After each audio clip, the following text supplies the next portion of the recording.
Alright, no, magandang hapon mga hagala. Shout out ho sa inyo, no.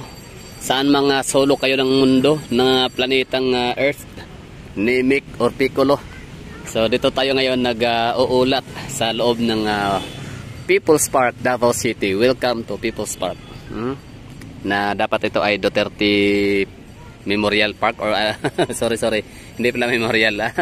Basta 'di ba memorial tawag doon sa ipapangalan mo yung yung isang facility, 'di ba, like hospital, eskwelahan or park, 'di ba? Ipapangalan mo sa isang napakagiting or kilala, no, na isang personalidad at politician. For example, yung ating Hall of Justice, 'di ba? So Aquino, parang ganoon, 'di ba? Aquino, Marcos Highway, mga ganoon. So dito sa Davao, wala merong dalawang kalye pala nakita kong Duterte. Governor Vincent Duterte diyan sa may Ilustre dito na area. Tapos Duterte Governor Vicente National High School sa may Bangkal, tapos Duterte Street sa may Bukana 76-A. Anyway, so bakit bang meron sa content na to for today's video is ito na nga dito sa loob ng People's Park. Meron talaga akong nakikita dito every time na ako napasok dito, pumupunta. Ito talaga yung nakaka-attract sa akin, no. Talagang nakukuha niya yung attention ko talaga lagi. So syempre bilang curious at isang vlogger na rin, no, content creator. So share ko sa inyo kung ano nga ba meron dito. So every time na kasi ang kanyang hitsura, yung kanyang medyo may similarity siya sa mga mga bus na nananakbo sa kahabaan ng EDSA sa Maynila. Tsaka may pagkakahawig din siya sa LCI bus, no, yung kulay pula ngayon na bago na biyaheng Davao to Mati. Tapos ito siya, every time na napasok ko dito, talagang nakikita ko to. Parang ako'y nahihiwagaan, nagagandahan talaga sa kanya. Ang ganda ng kanyang forma. Sabi ko niya sa'yo, di ba, na kung paggandahan lang din naman ng forma ng bus talaga, yan ang mga EDSA carousel. Tapos yung LCI na itong bago ngayon, yung kulay pula. Tsaka to, sobrang hangang-hanga ako talaga, nahihiwagaan at manghang-mangha, no, nakahanga. Kasi hindi siya common ba, no, napaka kakaibang hugis at forma. So hindi siya kagaya ng mga Mindanao Star, mga rural tours or kung ano pa mga luxury bus natin dito sa Mindanao na nananakbo na yan nga pagmamayari ng Yansan Group of Companies. So ito siya ay kakaiba. Tapos ngayon meron akong tinanong dito na mama, taga din siya, no, taga City Hall din siya natatrabaho. Sabi ko kung anong biyahe nito, anong ruta. So ang sabi niya, ito daw ay rutang Buda, Bukidnon, mga gano'n, no. So ang ginagawa nito is parang ang function niya is more on nagsusundo siya ng mga guro, ng mga teacher, tsaka ng mga empleyado din ng gobyerno ng Davao. So sabagay, parang wala akong against doon. Kumbaga parang masaya ako nung narinig ko na ito ay ginagamit pang sundo sa mga magtuturo or mga guro, no, mga teachers, mga mentors doon na na-assign sa Buda, Marilog o Maracos, saan man banda sa mga bukid kasi yan, bundok. So masaya ako kasi alam nyo ba na itong mga guro nung araw dyan sa, ewan ko lang hanggang ngayon, basta nung araw pa talaga, ang mga teacher dyan sa mga bandang tugbok, mga bundok ng Buda, mga Marilog area, no, talagang nakikiangkas yan sila, nakikisakay, nakikisabay sa mga sadam. Alam niyo yung sadam, yung yung nangunguha ng mga tubo, mga gulay, kung ano pa galing sa bukid, yung mga malaking mga truck, hindi rin dump truck, mas malaki pa doon, no? Mas yan, basta sadam, yun yung mga nangunguha ng mga tubo, nagkakargada. So yun, nag-hits yung mga teacher dyan. Kung hindi man sa mga sadam, yung mga galing sa tawag nito, sa Cagayan, sa CDO, na mga prime mover. Alam niyo yun, di ba, mga taga CDO, taga Bukidnon, mga taga dyan na area, alam niyo yung mga prime mover na international trucks na sinasabi ko sa inyo, na binabanggit ko dito. So dyan sila umaangkas. Kaya nakakalungkot nga din minsan, may mga napapahamak na mga teacher, mga guro, na kasi marami mga sabog sa droga, no, na mga prime mover, mga international truck drivers, no, na galing CDO na tawag nito, mga sabog sa droga, tapos yun napagtripan yung mga maestra, minsan mga estudyante na nakikihits, nakikisakay sa kanila kasi nga walang masyadong dumadaan ng mga sasakyan. So wala silang choice kundi makihits. So ngayon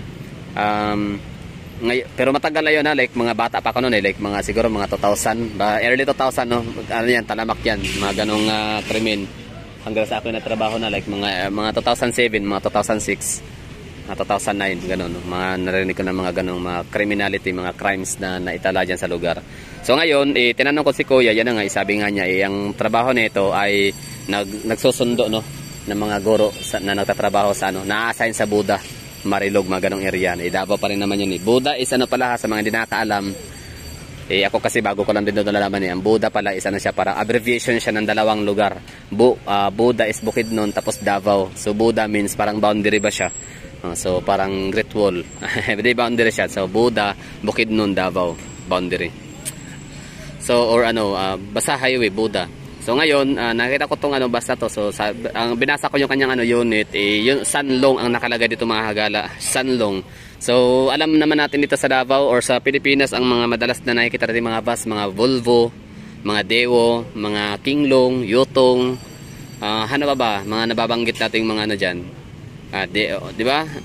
Panigurado marami pa diyan, no. Basta ang lagi kong nakikita Volvo, Kinglong, Yutong, Volvo. Yun. Hindi ko na alam kung ano pa ibang mga bus na mga tumatakbo. So ito, Sanlong. So panibago sa pandig. So tinanong ko si Kuya dito na kung ito bang Sanlong, marami bang mga Sanlong na tumatakbo dito sa Pilipinas, no? So, sabi niya dalawa lang so far. So matatagpuan sa Davao. So dalawa kasi itong biyaheng Duterte dito sa Davao na bus. So na Sanlong ang pangalan. Paras din ng number yata, sabi ni Kuya. So Sanlong, yan nakalagay, Sanlong. Ang ganda. Tapos ngayon, sa kabilang may nakalagay dito sa sa area na to, Davao Life is Here. Sanlong, yan, biyaheng Duterte. Sa kabila nito, may makikita tayo na nakalagay na kung saan siya nanggaling. Hindi pala to hindi to sasakyan na bili ng Davao, no. Kumbaga parang regalo kasi to. Yan, emergency door control valve, emergency use only. Push the red button down to open valve cover. Turning knob, pull the door back bit after. Ito yung itsura niya sa loob. So ngayon hindi to nananakbo, no, hindi pa to, parang hindi siya pinaandar muna. I don't know hindi ko na rin naitanong na kung bakit. Basta sa ngayon dalawa talaga to sa Davao, tapos isa lang yung pinapatakbo pa. So may nakalagay dito na Chinese character, yan Chinese character. Tapos may nakalagay Nanning, sister city of Davao, Green City of China. So, ibig sabihin, itong kung maintindihan nyo, so sa pagkakaintindi ko dito kasi baka mali, no? Nanning, sister city of Davao, Green City of China. Okay? So, ibig sabihin, galing ito sa Nanning City, China. Diba? So, hindi talaga to pera ng Davao na binili ng binili ng bus, binili dito, diba? So, parang regalo to sa Davao City. Tapos may nakalagay pa dito sa unahan, tingnan natin. Yan. With the compliments of Nanning Municipal People's Government. See? Nagregalo, no? Ang Municipality of Nanning or Nanning City sa Davao City. So compliment siya. Compliment means yung parang bigay, gano'n, no? Parang pahalipay in Bisaya. Tama ba mga hagala? Pahalipay or bilang hindi naman gantimpala kasi or reward kasi tawag yun, di ba? Parang gift, no, or something. So, pahalipay. Ano bang equivalent na word sa Tagalog ang pahalipay? Kumbaga parang basta parang compliments na lang, no? Complimentary galing sa compliments. With the compliments of Nanning Municipal People's Government. So, yun, Sanlong bus binigay nila sa atin dito sa Davao City. So, hindi ko alam pa ang mga kompletong detalye dito kung kailan to talaga binigay dito sa Davao at kung bakit tayo binigyan. Pero para sa akin, na yan, kumbaga parang sa Pilipinas naman kasi ang daming mga Chinese talaga na mga negosyante, mayayaman dito sa Pilipinas na dating mahirap yan sila sa China, no, na nagsilipatan dahil sa sobrang matinding taggutom, no, during famine o famine.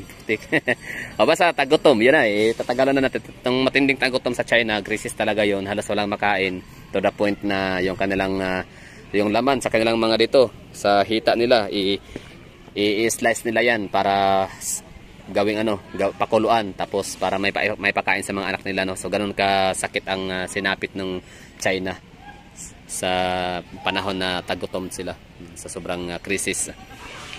Tapos ngayon, ito na nga, bali siguro ang Pilipinas, yung mga taga Fujian, di ba? Fujian is yun yung mga southern part of the China, di ba, na mas malapit sa Pilipinas. So dito sila pumunta sa Pilipinas kasi nang narinig nila ang Pilipinas ay mayaman, Kaya ayan, dito sila nagsimulang manirahan. Dito sila nagsimulang mag-business hanggang sa yumaman, di ba? For example, yung mga si Gokongwei, mga gano'n, no? Yan yung mga clans na hindi naman talaga yan sila old rich sa old money sa China. Sanlong, maganda ng unit, oh. Tapos ngayon, siyempre titingnan natin yung yung description nitong si Sanlong. May nakalagay dito na number, oh, sa likod. Yan, is LK 6129D5A. So ngayon, titingnan natin si Nanning China. Kung sino nga ba si Nanning China, bakit siya tinawag na Sister City of Davao, and green species something, mga ganun, no? Yan, no? Nakalagay, oh. Asan na yun? Sister City of Davao, Green City of China. So, tingnan natin kung bakit.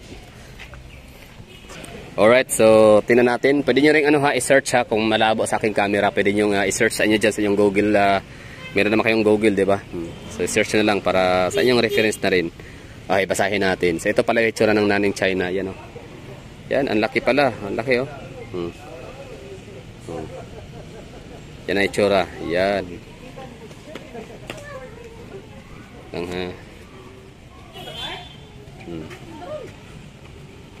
Yun, ganda, oh, ganda pala ng Nanning China. Yun. Yun. Okay. So doon nagtatapos ang kanilang PowerPoint presentation ng Nanning China na images. Okay, so basahin na natin yung Wikipedia. Okay, saan na ba 'yon? Okay, Nanning China. Okay. Nanning or Nanin, also simplified Chinese, traditional Chinese, Pinyin, Nanning, Zhuang, Nanning is the capital and largest city by population of the Guangxi Zhuang Autonomous Region in southern China. It is known as the Green City because of its abundance of lush subtropical foliage. Located in the south of Guangxi, Nanning is surrounded by a hilly basin with a warm monsoon-influenced humid subtropical climate. So, ibig sabihin, kaya pala siya tinawag na Sister City of Davao kasi parang magkaparehas ng klima, no? So, ang Davao City, sa mga nakakaalam dyan, ulit-ulitin ko, ito mga Duterte, yan sila, mga by nature ho yan sila. Ibig ko sabihin nun, makakalikasan ho yan sila, no? Kumbaga, parang lagi nilang, meron silang advocacy, na yan nga, hindi nakasama ang pag-unlad hanggat ito hindi nakasira ng kalikasan. So, dito sa Davao, kung mapapansin nyo dito kapag namamasyal kayo, kahit palapag pa lang kayo ng Davao, di ba? Makikita, di ba, nasa isip nyo, pinakamalaking syudad, pinakamalawak na syudad sa buong Pilipinas, by land area, tapos third largest city in Philippines in terms of population, di ba? Parang gano'n, no? So, syempre, kayong mga taga Maynila, taga Visayas na hindi pa napunta ng Davao City so far, talagang medyo maka-curious sa kayo na may intriga na kayo na gano'n kaya kaganda kalaki ang Davao. So parang iniisip nyo na since mas malaki pa kasi ang Davao kumpara sa Maynila in terms of land area, so parang naisip nyo na parang atawag nito, kumbaga parang naiisip nyo na kaagad, no, na baka marami ding gusali, mga building. Actually merong mga gusali sa Davao, marami na din, no, and yung iba nga kakasibol pa lang. Oo, kakasimula lang talaga ni Davao City na mag-usbungan, no, yung kanyang mga napakadaming mga high-rise building dito, mga business district hubs, mga ganun kung tawag dyan. So pero sa sobrang lawak kasi at lapad ng Davao, hindi mo yun siya masyadong mapapansin. Oo, unlike sa city, sa Manila, no, sa NCR, sa Metro Cebu, na talagang takaw pansin mo sila kasi compressed, no, located sa isang location lang talaga ang mga IT parks and mga business parks. So dito sa Davao, hiwa-hiwalay. So yun nga, kung napapansin nyo, isa sa mga vlog ko na nabanggit ko nga sa inyo, diba, na nasa listahan, nasa 14 ka IT parks in the business district, meron ang Davao City. Okay, ngayon, balikan natin itong Nanning City, the capital city of southern Guangxi Zhuang Autonomous Region in southern China. So southern China, hindi sila ganun hindi sila nagyayelo, no. Hindi sila yung nag-a-ice, nag-winter na area. So yan nga, parang siya. Located in South Guangxi, Nanning, surrounded by a hilly basin with a warm monsoon influence, humid subtropical climate. So mas malapit, may nakalagay dito na mas malapit siya, no? Parang boundary. Yunnan, Nanning, Hinan. Basta ang alam ko lang na ano ha, kasi meron ko pinapanood na si Dan Xiaogi na magaling yan magluto, no, sa YouTube channel din. Na ang kanya namang content is luto. Luto na nga. So ang ganda ng kanyang lugar kasi hindi siya gagaya sa China na mga nag-aayos talaga like Qingdao or Sichuan. So talagang ano siya, no, malapit sa Vietnam kaya medyo tropical na yung vibes doon. So parang Davao City na rin pala siya, no, parang Pilipinas. So tropical na din. Humid, monsoon influence, humid tropical climate. So ito yung hitsura niya. Yan, Nanning. So tingnan pa natin yung kanyang ano, mga nakalagay clockwise from the top. Nanning skyline 2008. So Nanning Mosque. Oh, may mga Muslim din pala dito, no. View from Diwang International Commerce Center. Okay. Location Nanning City, jurisdiction of Guangxi. Country China, region Guangxi. Municipal seat, Qingshu District. Basta hanapin nyo ha, sa Google nyo rin na para meron kayo idea about Nanning. Bakit tinawag na sister city of Davao? So Green City of China. So kung ang Philippines is ano tayo, tinatawag tayo na long lost lost brother of Israel. Di ba? Kasi Ophir, Philippines Ophir. So meron din palang ano, version din ng Davao, no. The sister of Nanning City. Okay, so CPP Secretary Xingwen Feng, Mayor Sandagwang. Okay, ano ba yan, mga nakasulat. Nanning traditional, bottom Chinese, Chinese characters. Nanning literal meaning southern tranquility. Ano ba ibig sabihin ng tranquility, no? Parang assignment ulit ko yan, bobo, for today's video. Okay, Southern Ming. Ano ba? So ito, beginning in 1949 as it underwent sustained industrial growth, Nanning's economy began developing beyond its former role and the city became essentially a commercial and administrative center. Today, Nanning is considered the most iconic economic, financial and cultural center of Guangxi and the chief center of training of the Zhuang minority in Guangxi. The People's Park is located in the center of the city. Okay. So, kaya pala. So, ibig sabihin pala, itong People's Park na nakalagay dito sa ating People's Park sa Davao, ano pala ito, no? Kumbaga parang hango siya. Name after People's Park din sa China, sa Nanning City of Guangxi, region of China, Republic of China. So, ibig sabihin pala, hindi malayo na ang disenyo dito is, ang disenyo nila doon, itong disenyo natin dito na People's Park sa Davao, is disenyo rin, no? Mula sa People's Park of Nanning City, Guangxi, region of China. No, posible, no? So, ibig sabihin pala, kung gusto niyo pumunta ng kung pupunta kayo ng Guangxi area, so puntahan niyo yung pinaka-capital city nila na Nanning City at papasukin niyo ang People's Park nila doon. Baka ganito ang hitsura. I mean, maliban diyan sa iconic na structure na yan kasi yan durian. Wala naman sigurong durian sa may no. Although may durian sa Southeast Asia, malamang ang Vietnam is sakop sa Southeast Asia. So malamang may mga tumutubo ring durian sa China, no, possible. No, pero hindi talaga siya naging icon. Unlike sa Davao na naging icon talaga ang durian kasi dito sa Pilipinas tanging nasa Davao. Hindi man Davao lang ang may mga tumutubong durian, pero isa talaga 'yan, no, sa pinaka well produced and pinakamaraming grower ng durian ang Davao region. Okay? Tapos ano ba? Sila, no, People's Park is located in the center of the city. So just like Davao City, just like Nanning City, ang kanilang People's Park ay nasa center of the city. So same sa Davao City din, ang People's Park namin dito ay nakalagay din sa center of the city. Yan lang. The city is home to several notable universities including Guangxi University, Medical University. So yun lang siguro mga kagala. Thank you for watching. Brought up lang natin yung ganong topic kasi nga every time talaga ako yung napasok dito. Kahit kayo siguro every time na pumupunta ko kayo dito sa loob, no, talagang may kadito yung bus na to. Napakaganda, napakagara. Napaka-elegante tignan, no. So galing pala siya sa China. So sabi nga nila kuya dito, yun sa may outpost na dalawa lang ang unit ng Sanlong sa Pilipinas. So yun na nga, yung Sanlong unit. So dalawa lang. Dito sa Davao makikita lang yun. So ginagawa siyang pangsundo, no, sa mga empleyado, government employee natin. Lalo yung mga guro galing sa Buda and Marilog. Ganun lang, no? Thank you for watching. Sana meron kayong nang gustuhan sa ating mga topic ngayon na pag-uusapan. Bye bye and ingat.